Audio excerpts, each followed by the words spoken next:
Okay, let's go ahead and move on. This is our fun segment. We always save the fun ones for the end. Joe Rogan, we're listening to his latest episode with Michael Malice, and I'll try and make this as serious as possible. We discussed previously how Don Lemon dragged Dr. Sanjay Gupta on his show and publicly flogged him, saying, no, Sanjay, we did not lie here on this program. We did not lie. It's not a lie to call ivermectin a horse dewormer. You know, it is used in some veterinary capacity.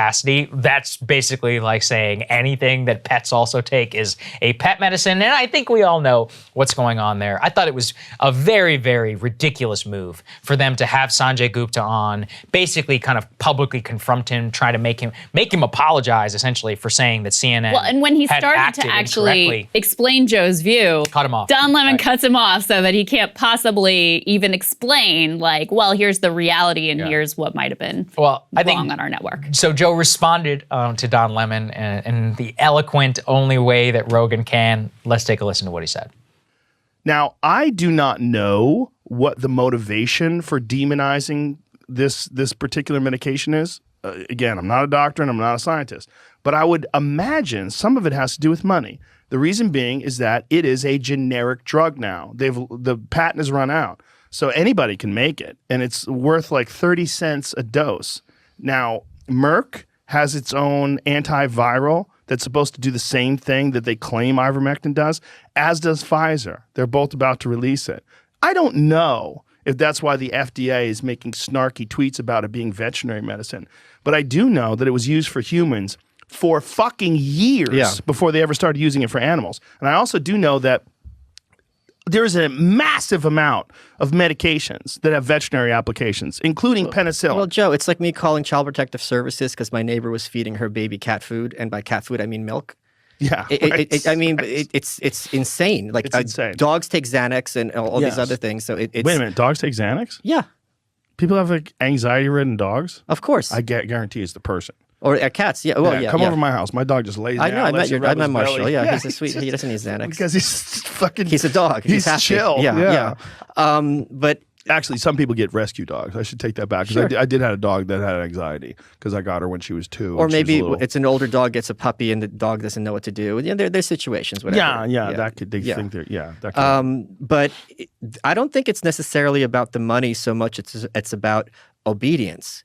Because they're the ones who are promulgating how everyone has to act. And then you have this guy from Austin over here, this comedian, telling people there was another way and the science isn't as settled. And all of a sudden, their sense of authority is diminished because when you have choices, that means that person who wants to be the one to go to no longer is the one who has all the answers. Well, this is what is so funny about that. They don't understand that when they say things that are absolutely untrue, it diminishes their authority. They're not even aware of what they're doing. Like, but they don't have an alternative. When Don Lemon goes on with Sanjay Gupta and says, actually, it really is a veterinary medicine. It really is deworming horses. This was the lie. He goes, it's not a lie to say it's also used as horse medicine. He goes, that's not what you said. Yeah, that's not what you said. You didn't say this drug, which also is used for horses. Of what relevance is that? It doesn't have any relevance. Exactly what you're talking about with penicillin and with like a gigantic number of medicines that also have veterinary applications. But by doing that, you just prove my point. They don't even understand what they just did. You think no one's like it's going to end with you? See, because it used to be that way. They would say something and no one would have recourse. Do you know what this is? But when you're saying something and then the person you're saying it about has literally 10 times the audience you do, you dumb motherfucker. Do you know what you did? You just proved my point. I know we had to include the dogs thing in there. It was just funny, but I wanted to make sure everybody got the first part of what he was talking about, and then the actual response there with Lemon. It is a great point, exactly the one that we made here, which is, look, in the distribution age of the internet, and especially in the age where Don Lemon gets like 400,000 people in the key, 400,000 people overall in the key demo. What is it? Probably like 100K. Just by the way, if we were getting that, we would both be on the street. We wouldn't be able to make any money. So that gives you an idea how much of a joke the actual viewership for these programs is. But as he's pointing to, when you have 10 times the audience, you can't say things which are not just lies, but whenever you try to cover up what you're saying, whenever you try in order to apologize or to fudge the facts in a certain way and say, no, we didn't actually do this way. We have the internet now. There's not even just this show. I mean, we're bigger than Don Lemon, but Rogan is many or more orders of magnitude larger than us. He can respond and to show and point out exactly what. And when you have enough people who are invested, which they clearly are, then it's just meaningless. It really is. Like, Don Lemon still thinks it's 2002, and you can lie about the Iraq War with impunity and still survive. But they're in a bubble. It's a whole new world out here, Don. They're in a bubble. First, let me say about ivermectin, just to get all the caveats out there.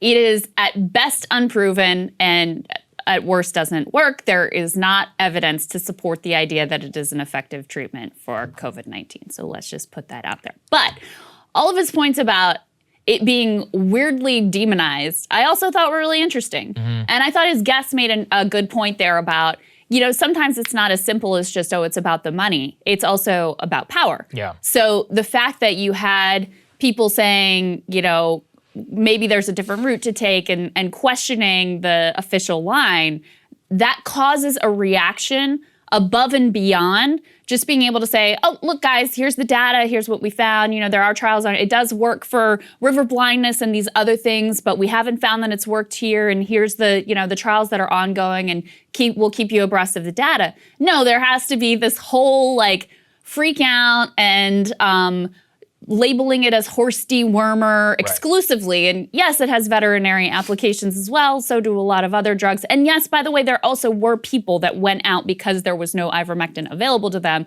and got the horse version. And you should not do that, guys. It's not a good idea to do that. Yeah. But that is not what Joe Rogan did. And so his doctor prescribed it. Yeah, he's like, I can afford people medication, asshole. Right? So that is not what Joe Rogan did. And when you say that is what Joe Rogan did, that's called a lie.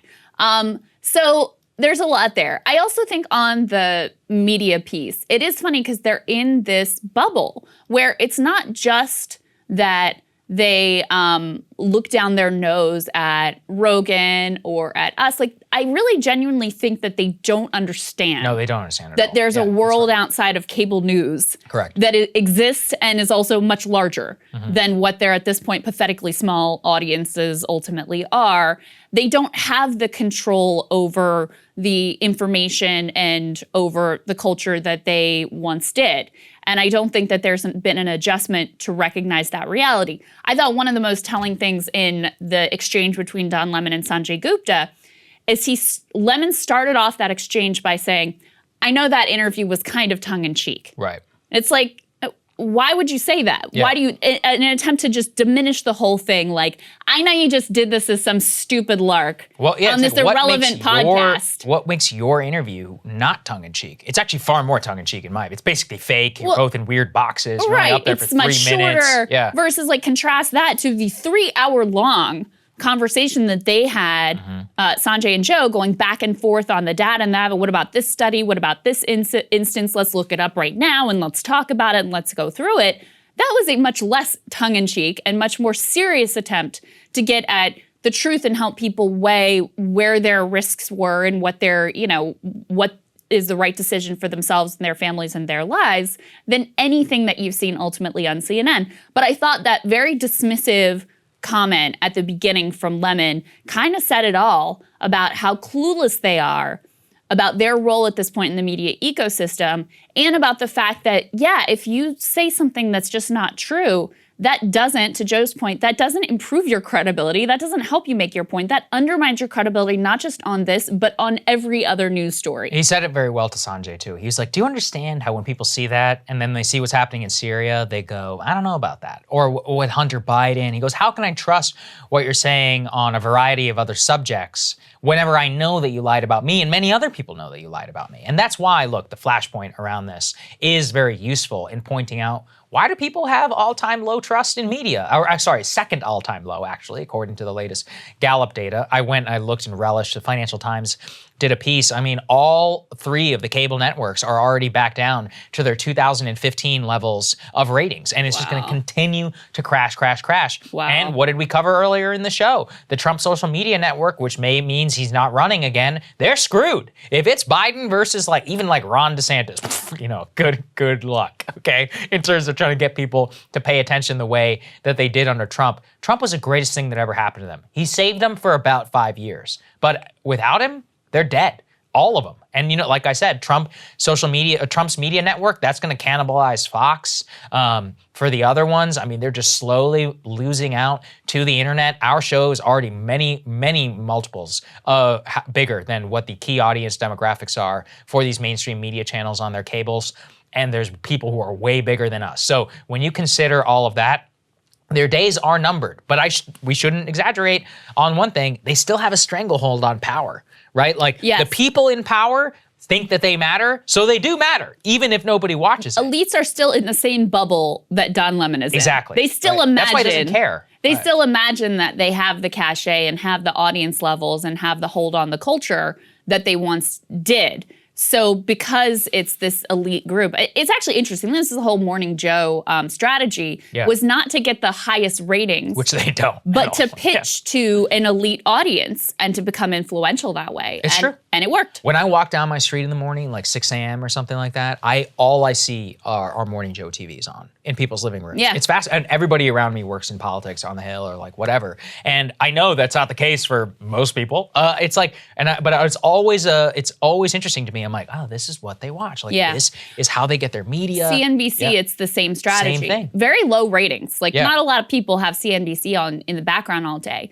but they get extraordinarily high ad rates because the people who are watching are Very disproportionately wealthy. So, and that's where the money is if you're selling a product. Nobody else has any. So that strategy as a business model has worked for them, but it perpetuates the same, just total insular bubble thinking where they think this little world that they exist in is the only thing that matters. Very true.